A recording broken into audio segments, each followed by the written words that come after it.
And then the freshman Harshbarger. Wertheim dangerous on the invert. English matched up against Aiden McGuire, arguably the best shorty in America.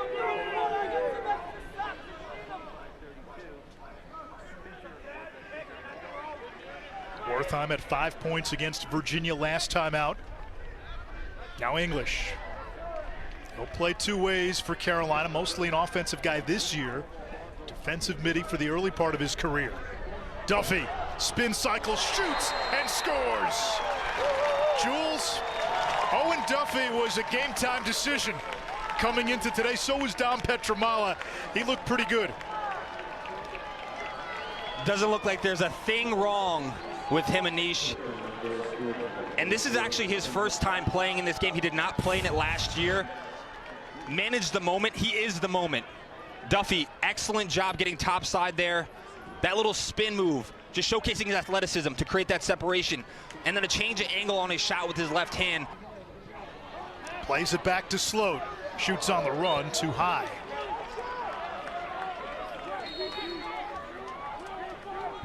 Something to keep an eye on too, Anish. Number 23, Ty English, he's guarding Liam Kershus at attack. So they're short sticking the attack right now, which means there's two long stick players guarding the Duke midfield, making it that much more difficult for them to create separation within their offense. And Duke's seen a lot of that, the double pole this season. Kershus gives it up, step down, and a score. Ben Johnston had been in a bit of a shooting slump. He snaps out of it, and we're tied.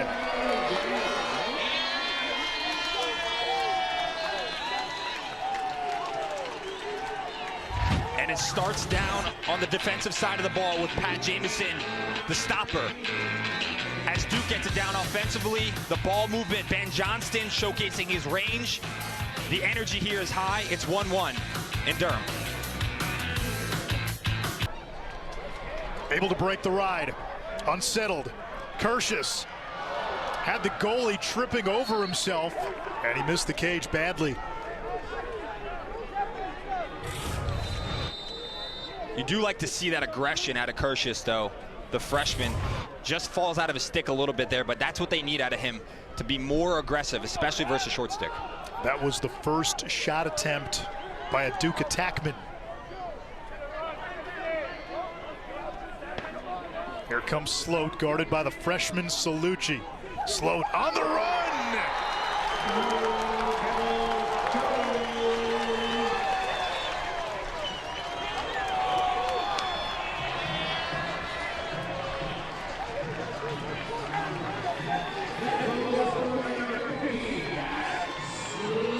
Offensive coordinator Matt Danowski said, we're not afraid to dodge the poles. I want my guys attacking the poles.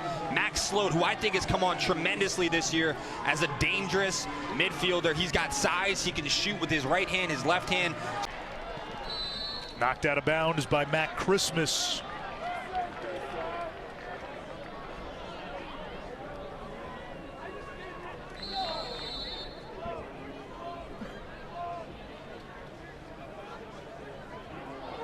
Duffy on the rebound to clean up is Matt Reedy, the junior out of Montclair, New Jersey, to tie the game at 2. Trash turned into treasure.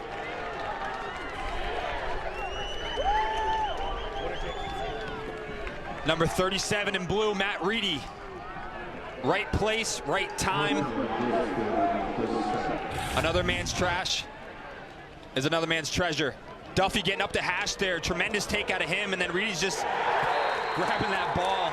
The Seton Hall Prep product, actually, from my, I'm a former alumni of Seton Hall Prep, for those that didn't know, from my alma mater. Reedy, very high IQ player.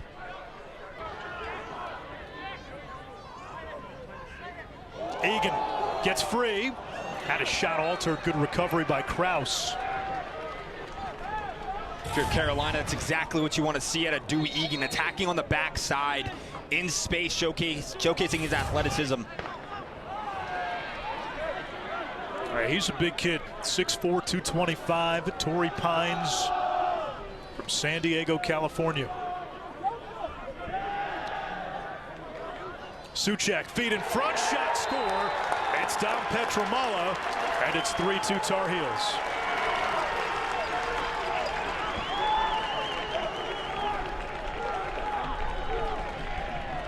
Mason Soucek, the freshman, coming into this game, 6 goals, 5 assists. Terrific move there, showcasing his ability to feed the ball. Petramala cutting into the slot there. That little twister getting his stick across his body.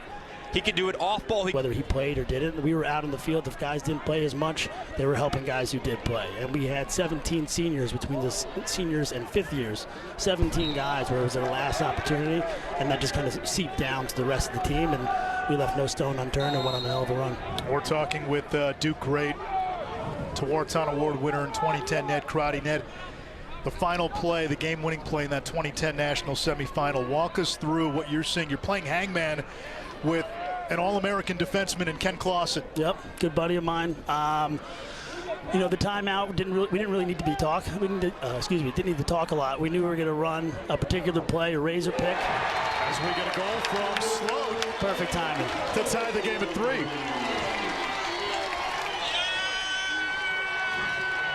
That gets the crowd going. The crowd is going, and another strong lefty. Yep. Looks like someone I know.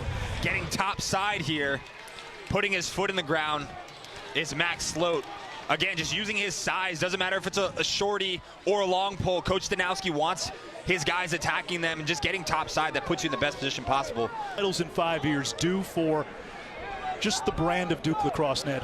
I think it was huge. I mean, I think, you know, everything that happened in 06, I think, you know, a small silver lining was, you know, we became a very tight-knit group, a very tight-knit program, and I think that's something that stuck with us all the way through. And then, you know, to come out on the other side in 2010, my class being the last group that was here in 06 to kind of get over the hump, and then that senior class as well, Wax Quinzani, Parker McKee, Terrence Molinari, Wygod, you know, I'm not going to go through all the names, but, you know, they committed to us and didn't leave. So they were just as much a part of it as we were. And so to kind of to finish it off, you know, kind of the worst of times and the best of times. You've been a little good luck spark here for Duke. I might stay up here the rest of the game, you fellas. Might. Graham Blake puts the Blue Devils on top.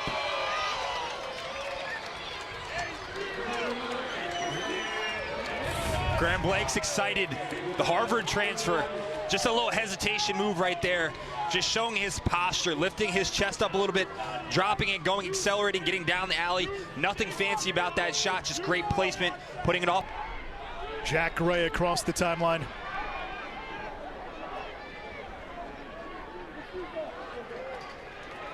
It's been a very controlled, settled, slow-paced first half.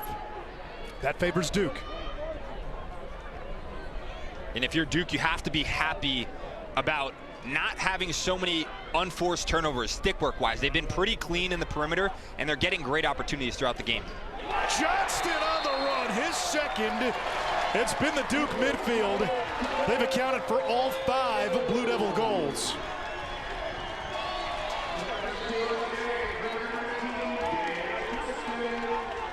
Anish, number 19 in white, Ben Johnston. He's a bona fide All-American level midfielder. I said this last time when I watched him. He's got so much size, so much strength. Look at him put his body into him right here, just getting downhill. You can't stop that. Scoring with his right hand on the run, and he's fired up, bringing energy. And this is what you want to see out of Duke, especially in a rivalry to the ACC. Brady Wambach having some difficulty, able to pick it up. One of the surprising things in the opening half, how well Duke was able to neutralize Wambach at the faceoff X. And we talked about it before the game, Anish. Duke does not clear the ball well. So if they were going to suffer in the clear game and then they were going to suffer at the X, it would be really difficult for them today. They figured out a way to find solutions to get the ball, and that's really putting them in a good spot offensively. Here comes Harshbarger. Over to English. Step down, corner rocket, and like that, it's 5-4. So you're wondering who are the other guys. Harshbarger and English get the party started. The other guys, to me, are there. They rely so much on Duffy and on Petramala. I think they have to just let these guys loose a little bit. And you see Harshbarger using his speed there. He stepped onto the scene late. He's a dynamic athlete. And then English Smart off ball, just settling in, not moving too far down so that he moves into the rotation of the Duke defense. I think the first half was a little bit more settled down. You see so far here, both teams want to get up and down, and we'll see who plays better in that transition game.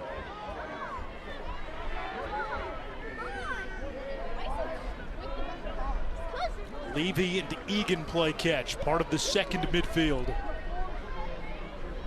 Egan against Wilson. Plays catch with Petramala. Soucek on the invert. Gets top side, and we're tied.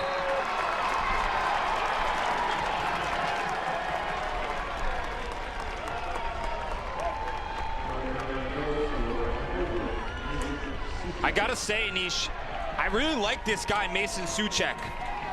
This is the second time today that he's shown that he can make plays with the ball in his stick. First time he set up Petramala for a shot and a score. This time, putting his foot in the ground, getting up the hash with his left hand, taking that extra step to greatness.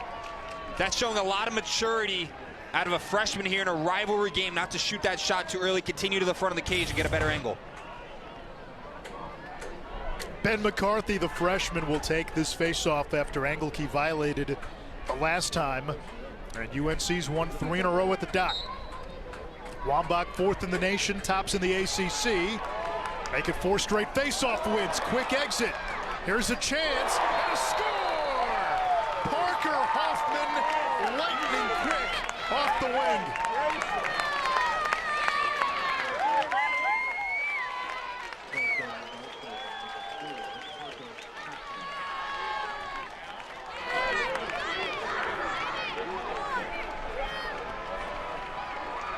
It starts with Wambach winning it to himself and then gets it to his partner in crime, Hoffman, who, fun fact, Anish, he faced off in high school.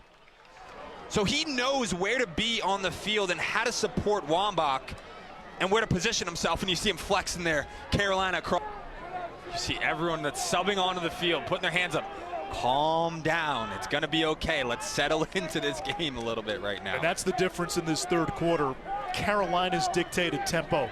Yeah, and Duke, for them, I think it's important McAdory gets involved here. I haven't seen him have the ball too much outside of that last possession.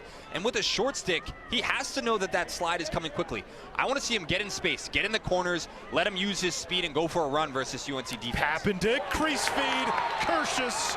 We're tied at 6. First goal from the Duke attack today.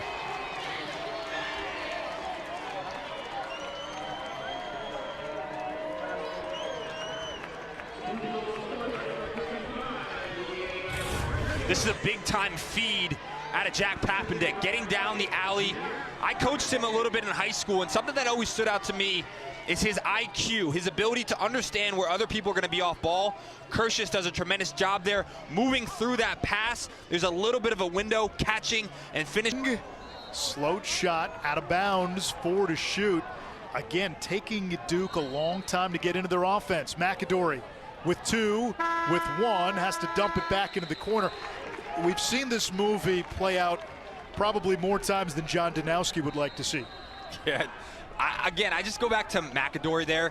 He has the short stick matchup, and he just dodges essentially into a slide. If you look at UNC's defense, their posture is ready to slide. McAdory has to look at that and say, let me just put my foot in the ground just a tiny bit, draw that slide, and then pull the defense away from the middle to then make a read.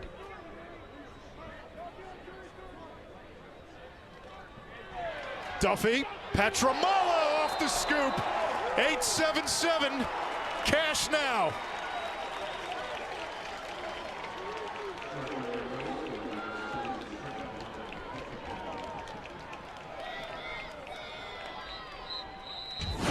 Petramala said, don't forget about me. I'm still on the field with a little bat. Let's see what they can come up with here. While Duke has struggled with its man-down unit. 70 out of 74 nationally. Duffy dropped it.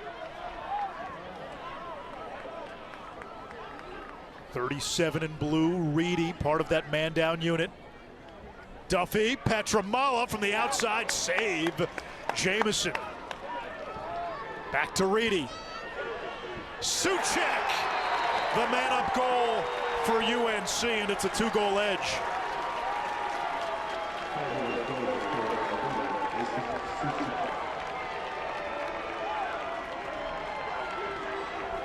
Mason Suchek, the freshman. I said it earlier, Nish. I really like this kid's game, and he's stepping up in the big moments here today. This is his first opportunity to be part of this rivalry, and he is absolutely making the most of it. You see him there stepping in. I mentioned it before about the Duke shooters. You can't be happy to get the shot. You have to be confident you're going to score it, and you see Suchek there for Carolina. By Prohashka. McAdory has had a quiet game. No goals, no assists, only 1 shot. And Anish, at practice yesterday, I told him, I said, look, you're such a dynamic player. It's important that you show up not just in the fourth quarter. And today, it just seems like he's not involved.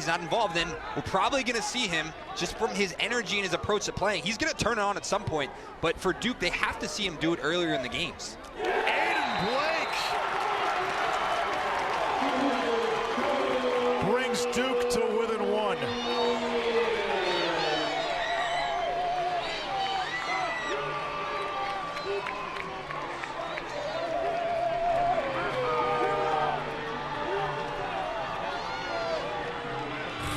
If you're Coach Stanowski, you are so happy right now. Aiden Blake scoring his first goal of the season off the pass from Oliver, who we've not seen get involved in the whole game either. Just stepping in. That's huge for Duke. It's huge for Blake. Happened. Duffy.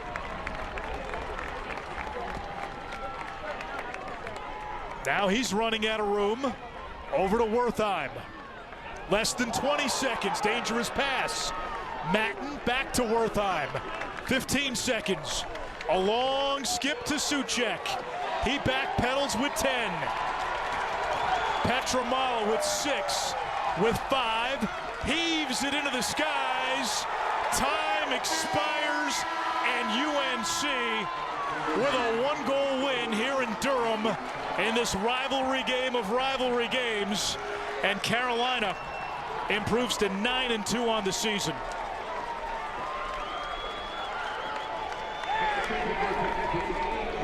First win for Joe Bresci in Durham